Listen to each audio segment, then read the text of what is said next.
Hello guys, welcome back to our YouTube channel Desi Neeraj Sangwan. आप लोग कैसे हो कमेंट करके बताना। मैं बिल्कुल बढ़िया। और अभी 39वें पशु मेले में आए हैं जो कि दादरी में भरा है। तो आज देखते हैं इसमें क्या क्या सिस्टम होने वाला है। सोमवीर सांगवान जी, विधायक महोदय, मेरी आपसे विनती है, कृपया आप आए और आज के संदर्भ में अपना उद्बोधन दें। जोरदार तालियां सांगवान साहब के लिए बजाइए। 39वें पशुधन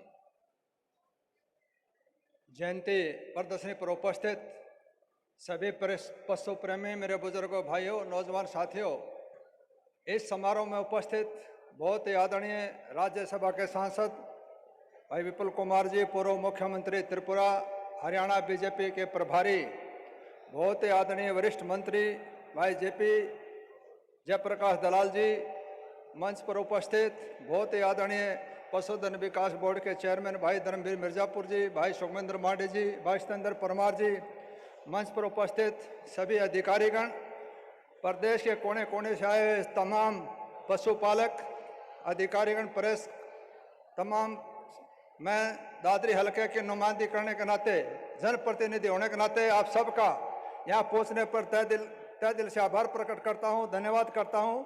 और खासकर माननीय मंत्री जी का, जिन्होंने इतना बड़ा पशुधन प्रदर्शनी हमारे दादरी हलके को दी, जो किसानों को आने वाले टाइम के अंदर प्रोत्साहन मिलेगा।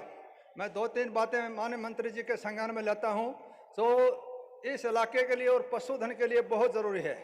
किसान की आय, भाई नरेंद्र मोदी जी ने, देश के प्रधानमंत्री ने जो सपना दिया है किसान की आय दोगुनी करना, किसान की आय दुगनी पशुधन के बिना नहीं हो सकती। इसलिए जो इस हलके के अंदर जो समस्याएं हैं, डॉक्टरों की कमी है, 34 डॉक्टर यहाँ होने चाहिए थे, जो यहाँ 20 हैं, 14 डॉक्टरों की कमी। और यहाँ जो मैं 2-3 बातें संज्ञान में लेना चाहता हूँ कि जो जिस प्रकार 100 रुपये में पशुओं का बीमा होता था, आज उसमें कहीं न कोई दिक्कत आ गई, उसको दूर किया जाए।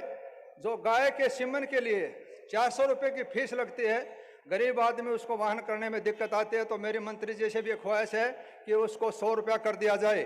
और जो इतने भी यहाँ समस्याएं हैं पशुओं से संबंधित, चाहे समय समय पर टीका लगवाने वाली बात हो, या जो एक सबसे बड़ी और मैं बताना चाहता हूँ, आपके संज्ञान में मंत्री जी लाना चाहता हूँ, 2014 तक एक पशुओं के अंदर जो प्रदर्शनी होती थी, उसके अंदर 13 किलो दूध की तक की भैंस शामिल की जाती थी।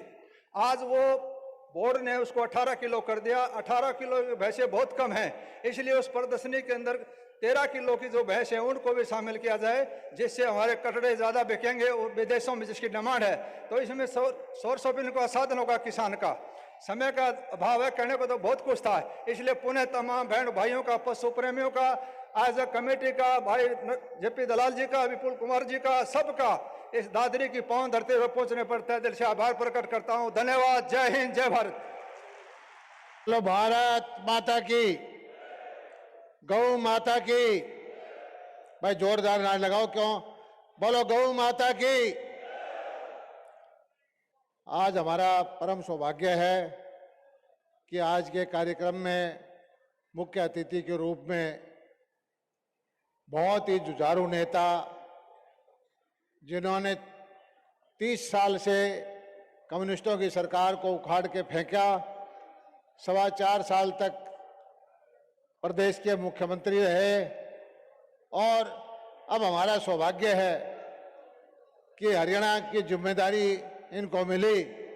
और पिछले 15 दिन पहले जो चुनाव हुए थे, दोबारा से भारतीय जनता पार्टी की सरकार बनाने में जिनका प्रमुख योगदान है, ऐसे जुझारू नेता विप्लव देव जी हमारे बीच में हैं। मैं उनका स्वागत करता हूं।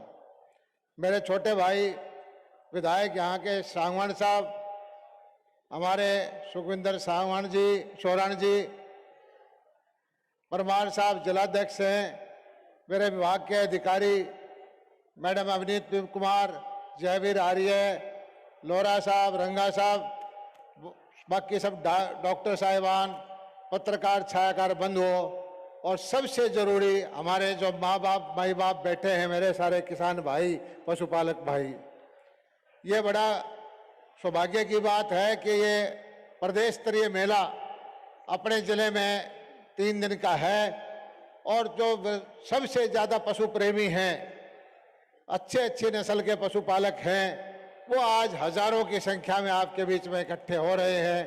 आम किसान को इनकी देखने का मौका मिलता है, इनके मालिकों से बात करने का मौका मिलता है और वो प्रेरित होते हैं कि जिस तरह से उत्कृष्ट नस्ल के पशु इन्होंने पाले हैं, बाकी किसान भी उसी दिशा में बढ़ के आपकी आमदनी बढ़ाएंगे।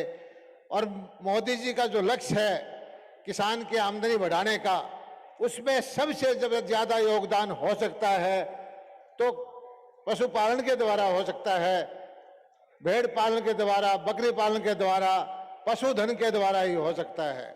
और हरियाणा पशुधन में सर्वश्रेष्ठ है। हमारी जो मुर्रा नस्ल है, दुनिया में इसको काला सोना के नाम से जाना जाता है। इससे बढ़िया नस्ल दुनिया के अंदर कहीं नहीं है। हमें फख्र है अपनी नस्ल पर। और हमारे गोपालक हैं, हमारी देसी नस्लें हैं, गिर नस्ल है, हरियाणवी है, थारपारकर है, सिंधी है, सब तरह की नस्लों का यहाँ पर प्रदर्शन है।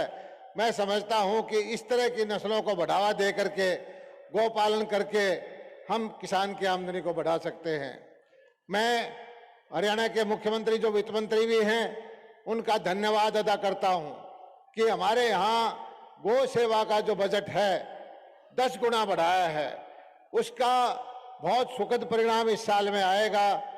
सारी गौशालाओं की हालत सुधरेगी और जो 60-70 हजार गौवंश सड़कों पर है, उसको भी अगले 6 महीने में हम गौशाला में ले जाएंगे।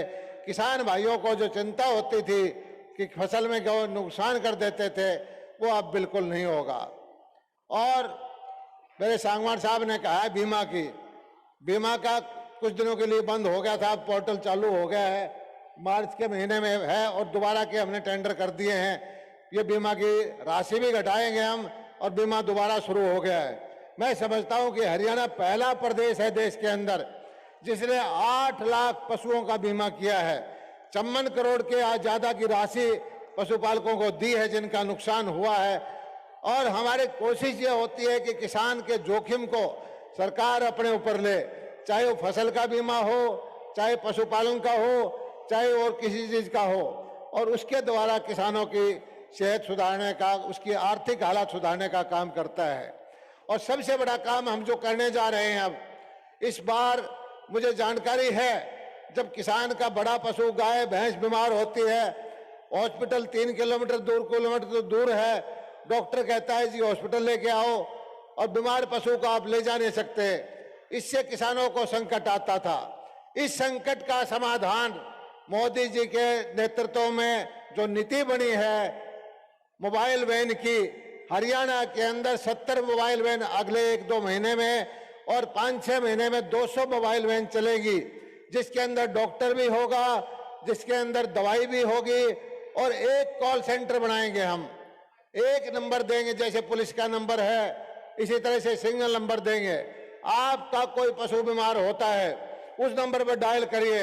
हमारे कॉल सेंटर में बैठे हुए जो कर्मचारी हैं वो फोन पे सूचना ले करके और सारी वैन पे GPS लगा देंगे। तुरंत जो नियरेस्ट वैन होगी डॉक्टर के साथ वो आपके घर पहुंचेगी। हमारी कोशिश होगी कि आधे घंटे के अंदर अंदर आपके पास डॉक्टर दवाई के साथ इलाज करने के लिए पहुंच जाए। इससे आपका जो जोखिम भरी होगा, किसान की सुविधा होगी, मैं समझता हूं आपकी मोटी शिकायत मिट जाएगी। हम चाहते हैं कि किसान हमारे माई बाप हैं, हम चाहते हैं किसान हमारी रीढ़ की हड्डी हैं। किसान को कोई दिक्कत होगी तो हम उसको दूर करेंगे और पशुपालक को कोई दिक्कत होगी उसका समाधान करेंगे। दूसरा, जो ये उत्कृष्ट पशुधन है, आप सबसे मेरी प्रार्थना है, इसी नस्ल के बच्चे, इसी नस्ल की गाय, इसी नस्ल से हम पैदा करें। हम दूध उत्पादन में हालांकि देश में 2 नंबर पे हैं, राष्ट्रीय उत्पादन से हमारा लगभग 3 गुना है, लेकिन यहीं पर हमें टिकना नहीं है। हमारे से आगे जो ब्राजील जैसे देश हैं, वहाँ दूध उत्पादन हमारे से भी 2 गुना 3 गुना है। पिछले दिनों मैं ब्राजील गया था, वहाँ से टेक्नोलॉजी लेकर आएंगे। एक्सीलेंस सेंटर जो हमारी देसी नस्ल है गिर गाय का, वहाँ पर हिसार में बनाने की हमारी योजना है। और उसे जो 40-40 लीटर तक जो गाय पहुँच चुकी हैं, उनके ब्रीड को हम यहाँ संवर्धन करेंगे ताकि किसान को सुविधाएं हो। आज लंबा चौड़ा भाषण देने का वक्त नहीं है। हमारा एक मेला यहाँ चल रहा है, पशुपालन का एक मेला चल रहा है हिसार के अंदर, वहाँ भी केंद्रीय मंत्री आए हुए हैं और हमारे प्रभारी जी के पास भी और आगे के कार्यक्रम हैं। मैं इस मेले के अंदर 50 लाख से ज्यादा के नाम निकलेंगे और कृषि मेले के अंदर भी 1.5 करोड़ से ज्यादा के नाम निकलेंगे। हरियाणा किसानों का प्रदेश है और मैं एक चीज कहता हूं, आप हमारे भाई हो, आप हमारे माई बाप हो। लोकतंत्र के अंदर सब आप मालिक हो, हम आपके सेवक हैं, हम आपके नौकर हैं। इसी भाव से आपके लिए हम काम कर रहे हैं।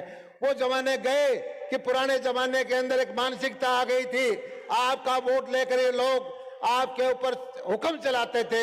हम हुक्म चलाने वाले लोग नहीं हैं, हम सेवा करने वाले लोग हैं। भारतीय जनता पार्टी की जो परंपरा है आदरणीय नरेंद्र मोदी जी के नेतृत्व में सेवा करना, गरीब कल्याण की योजनाएं लेने के आना, और आप देख रहे हो उसकी वजह से बार बार जैसे नॉर्थ ईस्ट के त्रिपुरा जैसे स्टेट में जहां 30 साल से कामरेडों की सरकार थी, उसको उखाड़ के दोबारा से भारतीय जनता पार्टी की सरकारें तीनों प्रांतों में बनी है। इससे बड़ा कोई मैं समझता हूं लोगों का जो मैंडेट हो नहीं सकता। और इसी तरह से आने वाले वक्त में मैं तो कहता हूं, लोगों अपने को पहचानो, अपने पराये की पहचान करो। किसान के नाम पर जो लोग कुर्सी हथियाना चाहते हैं, किसान को भड़का के जो कुर्सी का रास्ता देखना चाहते हैं, उन लोगों को समझा दीजिए कि किसान हम भी हैं और आपका भाई, आपका बेटा किसानों का मंत्री है। किसान का भला होगा तो आपके लिए एक दी हुई कलम है, ये आपके लिए ही चलेगी। और उन लोगों को बता दो कि किसान के नाम पर जो कुर्सी हथियाना चाहते हैं, आपके लिए इस बात से कोई जगह नहीं है। आप लोगों ने किसानों का जो शोषण किया है, कांग्रेस ने जो किसानों का वोट समझ के रहे हैं और उनको जिस तरह से पीछे धकेला है, उनको पहले माफी मांगनी चाहिए और उनको बताना चाहिए कि आगे आने वाले समय में वो क्या अच्छा कर सकते हैं। जो किसानों को बहका के राजनीति करने वाले लोग हैं, उनको आप मुंह तोड़ जवाब दीजिए। ये मेरा इलाका है, ये दादरी, बारडाल, ये लोहारू का हर नीति आपके हक में हम लेके आए हैं। और मोदी जी ने जो सबसे अच्छा काम किया है, अंतर्राष्ट्रीय मिलेट वर्ष बनाया है दुनिया के अंदर। बाजरा के किसानों के लिए जो ये दुनिया के अंदर बाजरे का प्रचलन होगा, हम 72 भरपाई से बाजरे का पैसा दे रहे हैं। और जिस ढंग से बाजरे का प्रचार हो रहा है, मुझे पूरा भरोसा है कि बाजरा अगले 2-3 साल में 5,000 रुपए क्विंटल बिकेगा। हमारा किसान समृद्ध होगा, हमारा किसान तरक्की करेगा। वही बाजरा जो 2014 में 800 रुपए क्विंटल बिकता था, आज 2300 रुपए, 2350 रुपए बिकता है। और जल्दी ही हमें पता है कि सरसों का भाव थोड़ा सा डाउन है, जल्दी करके हम इसको परिपोन करके आपके मंडियां चलाएं। तो एक ही चीज कहते हैं कि आप हमारे ऊपर आशीर्वाद बना के रखे। जो कलम दी हुई आपके लिए चलेगी, आपके भलाई के लिए चलेगी। हम आपके सेवक हैं, आप हमारे मालिक हो। धन्यवाद। जय हिंद।